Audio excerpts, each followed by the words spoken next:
Janvāris visā pasaulē tiek atzīmēts kā dzemdes kakla vēža modrības mēnesis. Visa mēneša garumā Rīgas Austrumu Kliniskās universitātes slimnīcas vadošie ginekoloģijas nozares speciālisti sadarbībā ar Rakus mācību centru rīkoja informatīvi izglītojošus pasākumus veselības aprūpes speciālistiem. Viena no šādām tikšanās reizēm notika Ventspils slimnīcā. Mūsu mērķa auditorija ir gan ginekologi, gan noteikti arī ģimenes ārsti, gan arī vecmātes. Tās būtu tās ārstniecības personas, kas visvairāk ir iesaistītas šo profilakses programmu realizācijā.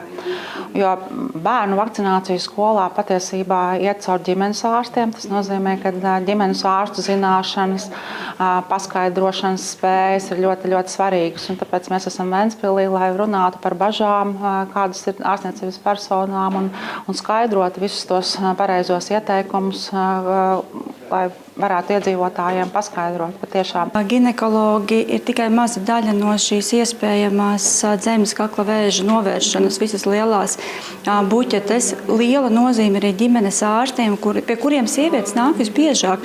Mazi bērni slimo, paši slimo, un ģimenes ārstam ir jābūt tam, kurš arī pajautā, vai jūs saņēmāt šo vēstuli un vai jūs esat bijusi.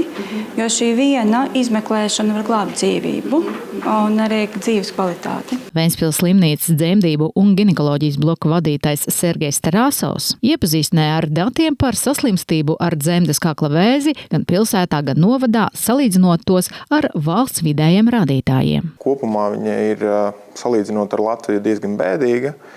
Bet es ļoti ceru, ka šāda veida prezentācijas un pasākumi tomēr uzlabos to aptveri gan vakcinācijas ziņā, gan arī skrīninga aptveres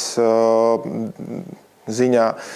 Un tas viss palīdzēs mums mazināt saslimstību ar dzemdes kakla vēzi vai arī laicīgi viņu konstatēt un ārstēt. Pēc profesoras Daces Rezenbergas teiktā, dzemdes kakla vēža izskaušana ir viena no sabiedrības veselības prioritātēm gan pasaulē, gan Latvijā. Īpaši uzsvars tiek likts uz profilaksi, un pirmais veids, kā izskaust šo slimību, ir vakcinācija. Dzemdes kakla vēzis ir viena no saslimšanām, kurai mēs zinām noteikti izraisītāju faktors, un arī mūsu rokās ir instrumenti šīs slimības izskaušanai. Un tas ir vakcinācija, un tas ir dzemdes kakla vēža skrīnings. Ir jāsasniedz zināmi mērķi. Vakcinācijas aptvere, kas vajadzētu sasniegt 90% no mērķa populācijas, un dalība skrīningā vismaz 70% no mērķa populācijas. Mūsu procenti, protams, atpaliek. Un vidēji Latvijā savakcinētas meitenes ir mazliet vairāk kā 40%, bet ja mēs runājām tieši par Ventspilu un Ventspils novadu, tad meitenes ir savakcinētas Ventspilī nedaudz vairāk kā 30%. Latvijā vakcinācija pret cilvēka papilomas vīrusu ir iekļauta valsts imunizācijas kalendārā. Tā ir pieejama meitenēm un zēniem no 12 gadu vecuma, un valsts ir paplašinājusi bezmaksas vakcinācijas iespējas līdz 25 gadu vecumam. Dabiskā imunitāte pati neveidojās. Tāpēc vakcinācija ir svarīga abiem dzimumiem. Mums ir laba vakcīna, 9 vīrusu noklājoša vakcīna, un tas ir pasaulē arī tā ir labākā vakcīna. Es gribētu arī uzsvērt, ka vakcinācija ir ļoti svarīga pirms dzimuma dzīves uzsākšanas, jo vīruss ir ļoti, ļoti plaši izplatīts, un tā ir viena no seksuāli transmisīvām infekcijām, bet tā transmisija ir ļoti, ļoti kontagioza, un principā ādas gļotādas kontakti spēj šo vīrusu nodot. Tā kā pirms sākt dzimuma dzīvi jau tai barjerai un aizsargu valnim ir jābūt uzceltam.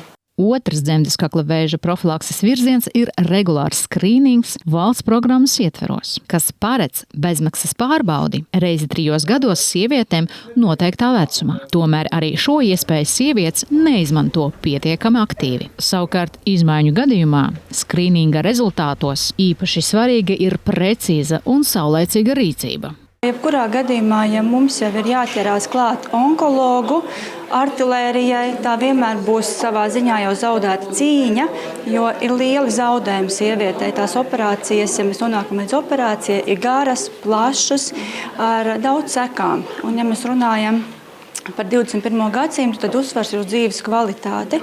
Protams, ka sievietei pēc plašas ārstēšanas dzīves kvalitāte nekad vairs nebūs tik laba kā pirms slimošanas.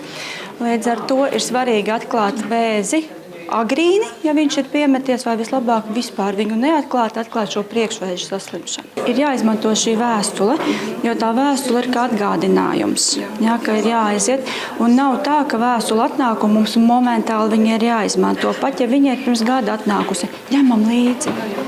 Un arī jebkurā brīdī, jo viņa ir derīga šis skrīnings. Pašlaik Latvijai ir viens no augstākajiem dzemdes kakla vēža saslimstības rādītājiem Eiropā, un saslimstība turpina pieaugt. Mediķi aicina izmantot visas pieejamās profilakses iespējas, lai novērstu šīs slimības attīstību.